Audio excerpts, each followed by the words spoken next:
Hello everyone, this is Durgesh Singh and today we are going to learn the topic resources and development. So let us begin. So first of all, we will try to understand what is the meaning of resource. So resource, if we go by the definition, everything available in our environment which can be used to satisfy our needs provided. उसमें तीन condition है. First, it is technologically accessible, economically feasible and culturally acceptable. So अगर ये three conditions fulfil होती हैं then we call them a resource. So anything that can be called a resource must fulfill these three conditions. So let us understand it with example. So it must be technologically accessible. पहला जो point है उसको अगर हम समझें तो जैसे as we all know that water is a compound of two inflammable gases. दो inflammable gases से मिलके बना है वाटर H2O.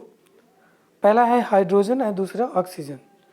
लेकिन till now we don't have the technical know how to use this rich source of energy in our daily life.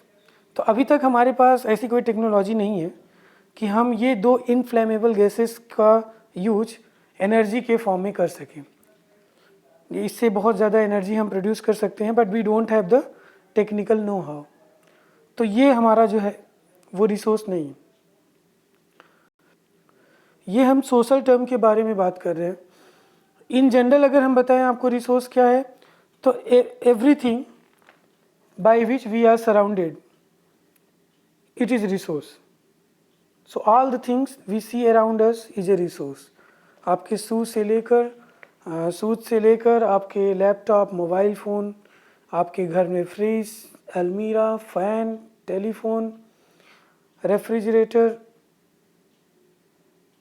Cooler, AC, everything that we use is a resource अगर हम इसको broader sense में समझें तो. But in social science we have a proper definition so that we can understand it better, and that's why we fulfill the three conditions. The first one is technologically accessible, second one is economically feasible, and third is culturally acceptable. तो first example I hope आपको समझ में आ गया होगा. Second है economically feasible. अब देखिए कहीं पे जैसे हमारे पास टेक्नोलॉजिकली हम एक्सेस कर सकते हैं वहाँ पे. अब जैसे कहीं पे भी कोल का एक मिला मुझे कि कोल यहाँ पे बहुत ज़्यादा है तो हम ये वहाँ पे सर्वे होता है पहले कि कितनी क्वांटिटी में वहाँ पे कोल स्टोर है.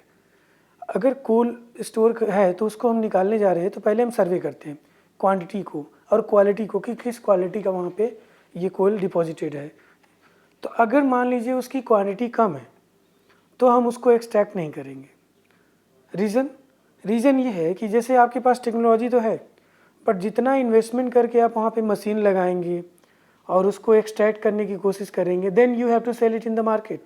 और जब आप उसे मार्केट में बेचने जाएंगे तो उसकी जो प्राइस होगी बहुत ज़्यादा हो जाएगी because you have invested so much money just for the little amount for little quantity of the coal.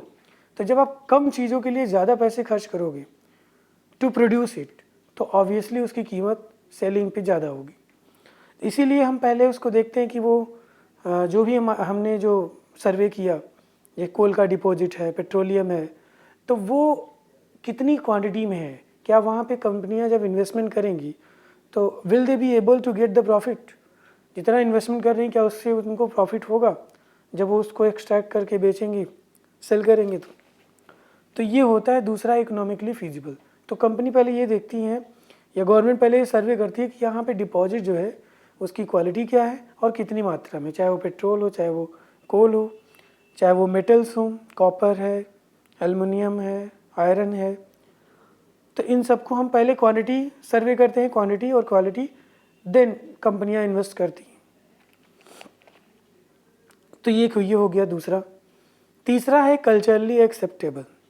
तो ये कल्चरली एक्सेप्टेबल भी होना चाहिए. जैसे बहुत दिनों तक इंडिया में टी जो है हम प्रोड्यूस तो करते थे but it was used in China as a medical drink. मतलब इसको एक ड्रिंक के रूप में लेते थे लेकिन ये एक हेल्थ के लिए था और ये चाइना में ज़्यादा इसका डिमांड था. इंडिया में लेकिन प्रोड्यूस होता था। बाद में ब्रिटिशर्स जब आए तो ब्रिटिशर्स ने जो है पहले फ्री में इंडियंस को जो है चाय पिलाना शुरू किए कि एक बार इनको ये आदत हो जाए, तो ये हो गया वास्तव में। तो इन्होंने क्या किया, फ्री में चीज़ें दी, फ्री में डिस्ट्रीब्यूट करना शुरू किए। और जब फ्री की चीज़ें होती तो आप जानते ही हैं सभी लोग उसको एक्सेप्ट कर लेते हैं। तो पहले फ्री में बांटा गया, बाद में पैसे। जैसे जियो ने शुरू में क्या किया, फ्री में डेटा आपको प्रोवाइड किया, तो 5-6 महीने 7 महीने तक आप फ्री में डेटा यूज़ किए। अब आप जो है पैसे दे के भी यूज़ कर रहे हो। तो उसने आपकी क्या की, आदत जो है बढ़ा दी। पहले आप 100 रुपये के रिचार्ज करने के बारे में सोचते थे, और अब आज आप 250-300 रुपये तक का रिचार्ज बहुत आसान से कर लेते हो, क्योंकि आपका एक जो माइंडसेट था उसने जो है चेंज कर दिया, चाहे वो चाय को लेके था, चाहे वो इस डेटा को लेके।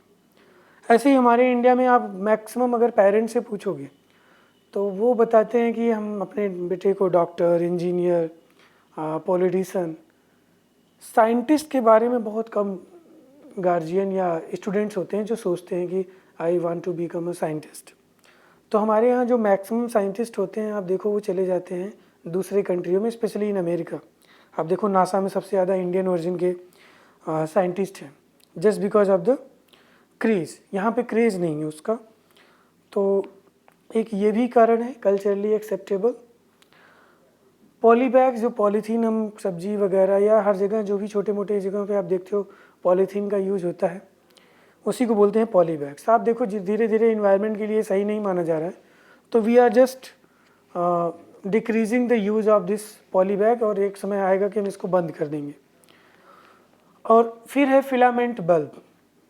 अब देखिए एलईडी और CFL जब से इंट्रोड्यूस हुआ, कम पैसे में बेटर फैसिलिटी आपको मिल रही है, तो उसकी वजह से फिलामेंट जो बल्ब है वो अब आउट हो गया है, आउट ऑफ द मार्केट। उसको बहुत कम यूज किया जा रहा है। तो ये भी क्या हो गया, अब कल्चरली एक्सेप्टेबल नहीं रहा। तो इस तरह से ये 3 कंडीशंस जो भी फिल करेंगे उनको हम बोलेंगे रिसोर्स। तो आई होप कि आपको ये क्लियर हो गया होगा कि everything that is available in our environment which can be used to satisfy our needs, provided ये जो 3 कंडीशंस हैं, technologically accessible, economically feasible and culturally acceptable. तो ये है resource. Now coming to the next point, interdependent relationship between nature, technology and institutions. ये जो interdependence है nature, technology और इंस्टीट्यूशन का, इसको थोड़ा समझ लेते हैं कि ये है क्या। अब देखिए इंटरडिपेंडेंट रिलेशनशिप तो between human, technology and institutions. अब देखिए ह्यूमन जो है वो टेक्नोलॉजी का यूज करके नेचर से इंटरेक्ट करता है and then create an institution too. So इस टॉपिक को हम लोग जो है कल पढ़ेंगे, आज इसी पे रोक देते हैं इसको। इस पे बेस ये क्वेश्चन है, इसको आप कर लीजिएगा। क्वेश्चन नंबर 1 कोशिश करिएगा क्वेश्चन नंबर 2 भी करने का। तो ये बाकी जो क्वेश्चंस हैं इसको हम जब आगे का टॉपिक आपको पढ़ाएंगे, एक आपको टॉपिक ये पढ़ाना है interdependence and then the classification of resources. So this is the all. क्योंकि ये वीडियो बहुत लंबा हो रहा था तो मुझे लगा कि ये ब्रेक करके ही इसको एक्सप्लेन कर देंगे। सो this is all. Thank you for listening and God bless you all.